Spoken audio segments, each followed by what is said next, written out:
गुरु भगवान को नमन है। देखिए गुरु ने क्या बताया। हर कोई व्यक्ति अपने आप को ज्ञानी मानता है। हम सबकी समझ बहुत ज्यादा है, पर परेशान भी हम सबसे ज्यादा है। पर ज्ञानी कभी परेशान नहीं होता। उसका कारण क्या है?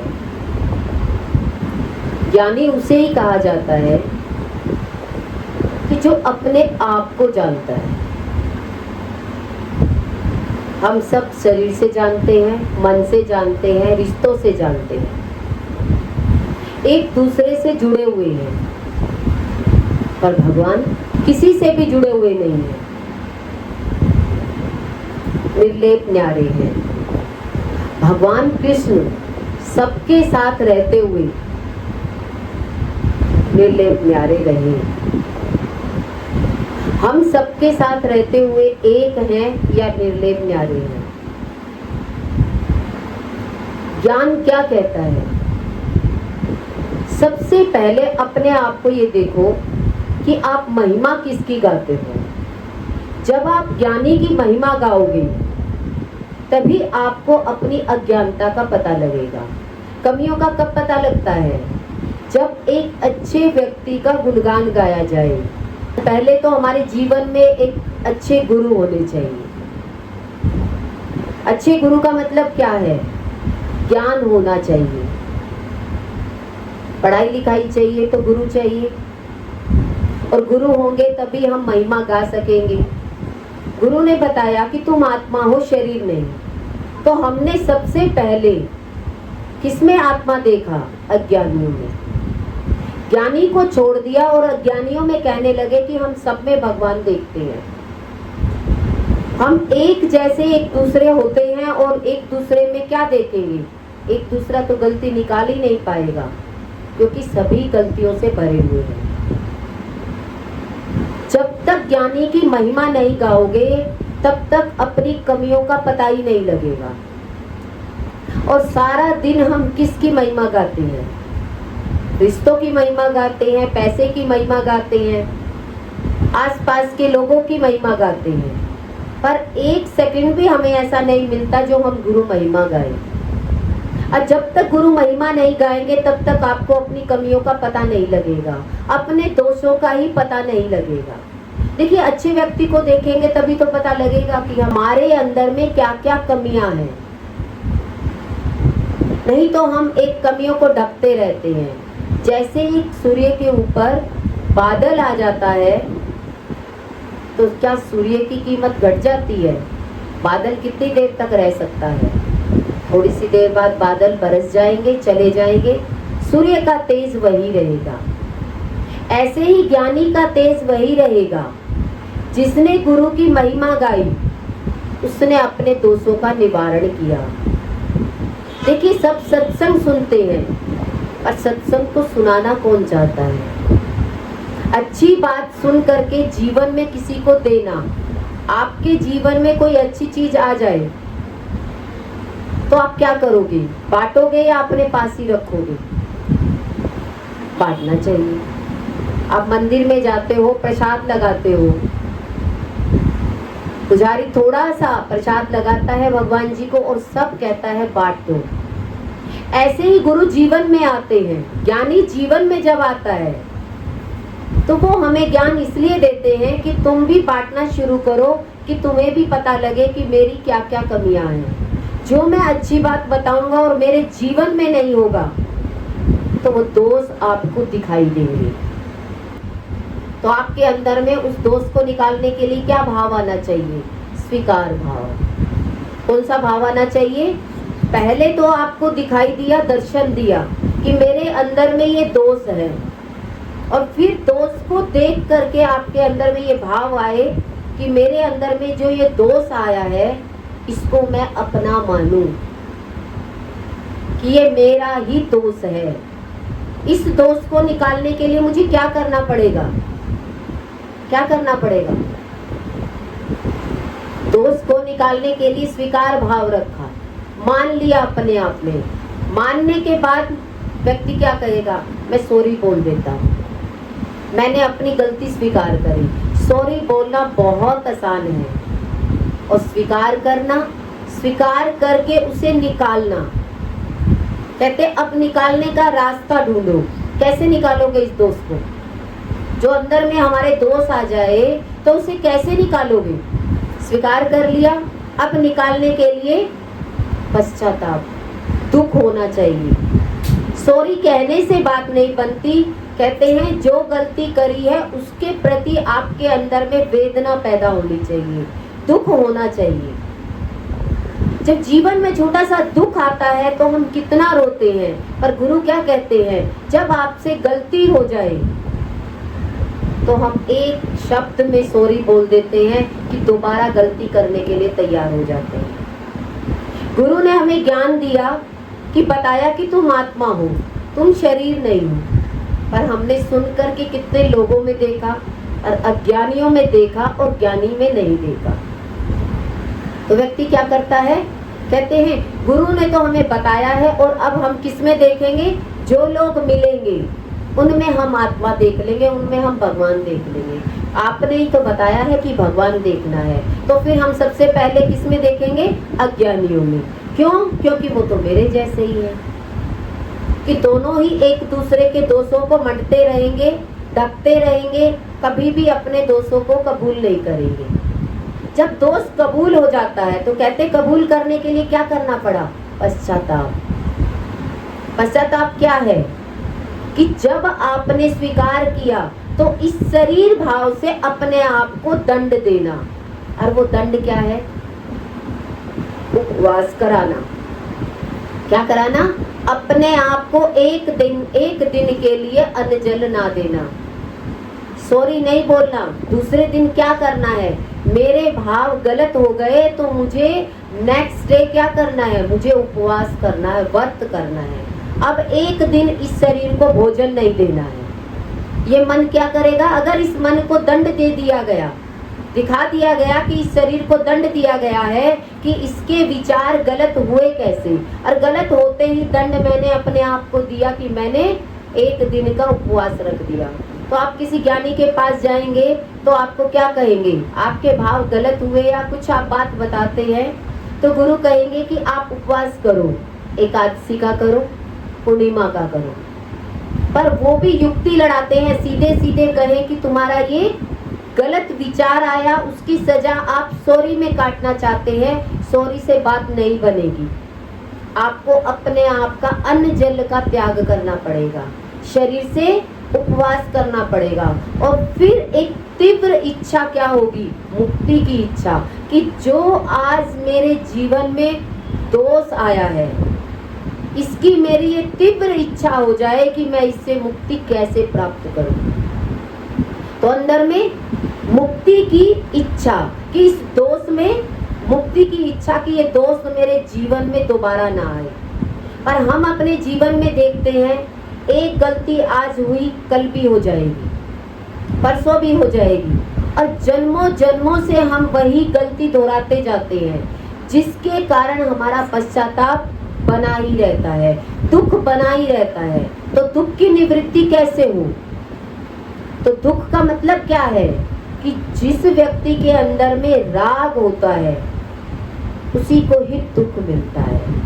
कहते हैं हमारे शरीर के मूलाधार में 3 केंद्र होते हैं, जिसमें अतिशय भय होता है, अति सोना होता है, अति खाना होता है, और अति का घर में रहना होता है। तो कहते हैं ये मूलाधार में जिसकी चेतना होती है वो ज्यादा से ज्यादा क्या रहेगा, अति मोबाइल को चलाना, अति डर का पैदा होना, अति खाना, अति का घूमना, ये सब चीजें क्या है, हमारी चेतना के बारे में बताती है कि अति हो जाती है हमारे शरीर की, पर हम समझते नहीं है कि हमारी चेतना का विकास हो। ये है राग का रिजल्ट। राग का परिणाम क्या है, दुख। जब दुख आता है तो हमारे जीवन में वैराग्य पैदा होता है, और जब वैराग्य आता है तो हमारे दरवाजे पर गुरु आते हैं, सदगुरु आते हैं, संभालने के लिए, दुख में संभालने के लिए, चेतना का विकास करने के लिए, कि दिल के केंद्र पर आने के बाद आपको देने का भाव आ जाएगा, सबके लिए जीने का भाव आ जाएगा। नहीं तो व्यक्ति किसमें रहता है, आज घर में ये काम है तो जन्मों जन्मों से देखिए, इस जन्म में ही लगा लो, हमें कितने साल हो गए एक ही घर में रहते हुए। जब मोह हो जाता है घर से तो व्यक्ति क्या कहता है, इस घर को नहीं छोड़ूंगा। क्या होगा, ये घर क्या है, ये राग से भरा हुआ है। तो कहते हैं मिट्टी की दीवारें हैं, पर उससे कितना मन लग जाता है। तो इससे पता लगता है कि आपकी चेतना मूलाधार पर है, कि आपकी चेतना का विकास नहीं हुआ। आपको कोई व्यक्ति उठा करके दूसरी जगह बिठा सकता है, पर आप अपने आप को उठाना नहीं चाहते। ज्ञान क्या कहता है कि अपने आप को बाहर निकालो। बाहर कैसे निकालोगे, पहले तो गुरु के ज्ञान के लिए। व्यक्ति के पास अगर गुरु के ज्ञान के लिए समय नहीं है तो देखिए, जीवन में शरीर का राग ही तो है, पर वो राग आपके जीवन में क्या देगा, दुख लेकर आएगा। देखिए राग को देखिए, आप कोई भोजन में आपको कोई चीज अच्छी लगती है, आपने उसके साथ 5 रोटी खाई, आपको भूख लगी, दूसरे व्यक्ति ने कह दिया मेरी तरफ से आप खा लो 6 रोटी, गुरु ने कह दिया मेरी तरफ से 2 और खा लो, 8 रोटी खा गए और घबराहट हो गई। तो आप सबसे पहले किसको ब्लेम करेंगे कि मैं बीमार हो गया? किसको? पहले तो गुरु को ही करेंगे, फिर 6 रोटी वाले को करेंगे, पर अपने आप को नहीं देखेंगे कि मेरा राग क्या है। राग का मतलब क्या है, मैं एक जगह लगा हुआ हूँ, और एक जगह में जब तक व्यक्ति को दुख नहीं मिलता तब तक व्यक्ति हटता ही नहीं है। और ज्ञान हमें क्या सिखाता है कि इतना राग पैदा मत करो कि जीवन में हमारे दुख आए तो हम अपने आप को संभाल ना सके। क्योंकि परमात्मा क्या है, आप आत्मा से अकेले आए हो और आपको अकेले ही जाना है। इसका मतलब तो मन को पता होता है कि मेरी चिपकन किसके साथ है, किसके साथ है, सबको पता है। कोई घर में ही कर्म में लगा हुआ है, कोई शरीर के साथ लगा हुआ है, कोई मन से मोबाइल में लगा हुआ है, या किसी शरीर के साथ लगा हुआ है। पर आप कब तक नहीं छूटोगे, जब तक आपको उस राग का परिणाम नहीं मिलेगा, दुख नहीं मिलेगा, तब तक आप हटेंगे ही नहीं। पर भगवान क्या करता है, आपको हटाएगा, आपके मन को हटाएगा। क्योंकि भगवान ने ही मन को स्थिर नहीं रखा, तो हम कैसे स्थिर रख सकते हैं अपने मन को? भगवान ने ही मन को स्थिर नहीं रखा, पर हमारा मन किसी के साथ लग करके स्थिर रहना चाहता है। तो क्या हम भगवान से बड़े हो जाएंगे? तो भगवान को मेरे मन को हटाने के लिए क्या करना पड़ेगा, राग को हटाने के लिए क्या करना पड़ेगा? आपको अपने बच्चे को पढ़ाने के लिए आपको अपने आप से दूर करना पड़ेगा। बच्चे का तो माँ से बहुत लगाव है कि मैं आपसे दूर नहीं होना चाहता, मैं अपनी माँ से दूर नहीं होना चाहता। पर आपको पता है बच्चे की पढ़ाई है, मुझे इसे स्कूल भेजना ही पड़ेगा, तो आप अपने आप से तुरंत दूर कर देते हो। पर अपने मन को देखिए, हम अपनी आत्मा की तरफ नहीं आते हैं और शरीर में रहते हैं, तो शरीर हमें हमेशा दुख देगा। चाहे हम घर में लगे रहते हैं, चाहे हम रिश्तेदारों में लगे रहते हैं। आप अपने आप को खुद देखिए, राग का परिणाम आता है वैराग्य, और वैराग्य जैसे ही आता है हमारे जीवन में, तभी बीच में एक मसीहा बनकर गुरु आते हैं, जो गुरु हमें संभालते हैं। गुरु कहते हैं कि राग तुझे दुख दे रहा है, तुम ज्ञान को समझो कि जब माँ के गर्भ में आए थे तो अकेले आए थे, और जाओगे तब भी आप अकेले ही जाओगे, कोई आपके साथ नहीं जाएगा। ये सबको पता है, और हम सब देख भी रहे हैं, जीवन में सबको देख रहे हैं। पर किसी भी व्यक्ति से पूछोगे तो वो व्यक्ति एक ही बात बोलता है, क्या बोलता है? मैं इस कारण नहीं आ सका, कारण क्या है? कारण क्या है? कारण कुछ भी हो सकता है, पर वो कारण शरीर आपका राग है। देखिए, बुढ़ापा जाने का नाम है और धीरे धीरे हमारे बाल सफेद होते हैं, दांत गिर जाते हैं, कान से सुनना बंद हो जाता है, आंख से देखना बंद हो जाता है, फिर भी हम इसको सजाने में लगे रहते हैं। हम इसको कैसे दिखाना चाहते हैं? अभी तो मैं जवान हूँ, पर इंटरनल आपका शरीर क्या कहता है कि कमजोरी है। कहाँ कमजोरी है? अंदर कमजोरी है।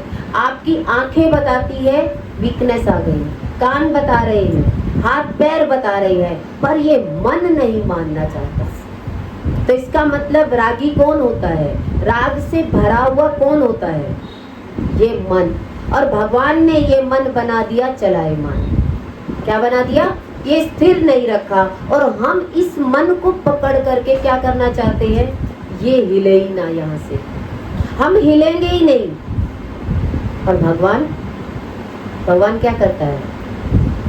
उस व्यक्ति को चेंज कर देता है। आप नहीं हटना चाहते, पर दूसरे व्यक्ति को इतना अपोजिट खड़ा कर देता है कि आपके मन को हटाना ही पड़ेगा। किसी का भी मन किसी से हटना चाहता है? किसी का मन किसी से हटना नहीं चाहता, पर कारण कौन बनता है? सामने वाला व्यक्ति जिससे आपका राग है, वो व्यक्ति आपके प्रति उल्टा हो जाएगा और आपके मन को हटने में कितनी देर लगेगी। इसलिए ज्ञान क्या कहता है कि अपने स्वरूप में आ जाओ, अपनी आत्मा में आ जाओ। और अपनी आत्मा के लिए कितना व्यवहार कितना होना चाहिए? कहते हैं व्यवहार इतना जितना टॉयलेट में जाते हो। जो हमारा व्यवहार है उतना व्यवहार करें, बाकी हम अपने आत्म स्वरूप में रहें। हमारे घर में कितने मेंबर हैं? जितने मेंबर है उसमें कितने देर तक आपका रहना बनता है? कितना साथ निभाना पड़ता है आपको? कितना साथ रहोगे? लगातार आप घर में भी एक व्यक्ति के साथ कंटिन्यू बैठिए, वो व्यक्ति भी आपसे बोर हो जाएगा। क्या कहेगा? थोड़ी देर के लिए दूर हट जाओ। पर हमारा मन शरीर से भले ही दूर हो जाए, पर मन दूर नहीं होता। अब आपके मन को पता है अंदर कि मेरा मन किससे चिपका हुआ है। इसका मतलब राग किसका है? शरीर तो दूर कर लेते हो, पर मन से दूर नहीं होते हो। मन अपनी आत्मा में लगाए और शरीर से सारे व्यवहार को निभाए। पर क्या ये मन मानने के लिए तैयार है? व्यवहार के साथ साथ मन क्या करेगा? पहले मैं चिपकूंगा, बाद में व्यवहार। और क्या होगा? पहले मन को ही दोष का निवारण करना है। इस दोष के लिए देखिए, गुरु कहता है मेरी महिमा गाओ। क्यों कहता है? किसी को ये बात बुरी भी लगेगी, अरे आत्मा गुरु है, ये अपने आप को गुरु क्यों मान रहे हैं? कहते हैं अच्छे आदमी की महिमा गाओगे तो आपको पता लगेगा कि मेरे अंदर में क्या क्या बुराइयां हैं। पर आप किसकी बुराई करते हो? गुरु के पास आकर भी आप किसकी बात करोगे? अपनी आत्मा की बात करते हो या सारे रिश्तेदार की बात करते हो? संतों के पास जाएंगे, ज्योतिष के पास जाएंगे तो किसकी बात करेंगे? बताइए। गुरु के पास भी आकर के अपनी बात नहीं करते, सब रिश्तेदारों की बात करेंगे, घंटों बैठ जाएंगे। बात कौन सी है? हम इस तरीके से परेशान हैं, हम इस तरीके से परेशान हैं। गुरु क्या कहते हैं? किसके कारण परेशान हो? आप अपने मन को देखिए, क्या आपका मन अपनी आत्मा में वास करता है या सब में वास करता है? देखिए, दो प्रकार की मक्खी होती है। एक मक्खी शहद पर बैठती है, अच्छी जगह बैठती है, और एक मक्खी गंदगी पर बैठती है। मक्खी दोनों ही है, एक जैसी उड़ती है, एक जैसी बैठती है, पर बैठने का स्थान कौन सा है? आप अपने आप के मन को देखिए, ये मन मक्खी है।